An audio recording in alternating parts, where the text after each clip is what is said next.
c'est historique.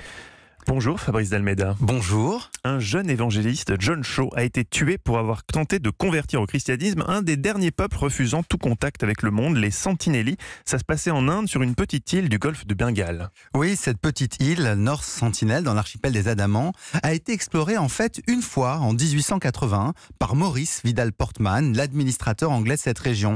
Et cela s'est mal passé. Il a capturé et emporté 6 habitants.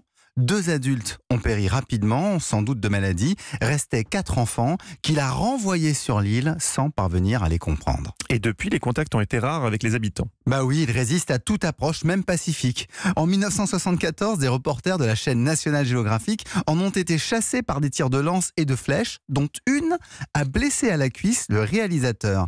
Si bien qu'en 2000, l'Inde a renoncé à 30 ans de recherche sur ce groupe et interdit tout contact. Une zone de sécurité a été définie afin d'éviter qu'un virus ne tue cette population sans défense immunitaire.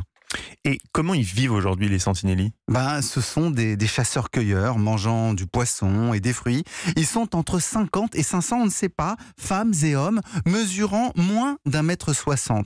En violant 3 fois la zone de sécurité, John Shaw a risqué de les infester et il a créé un clash de civilisation entre ces êtres humains encore à l'âge de fer et son christianisme missionnaire tout droit sorti du 19e siècle. Les causes exactes de sa mort sont ignorées, mais il a sans doute été tué par les Sentinelli en accostant.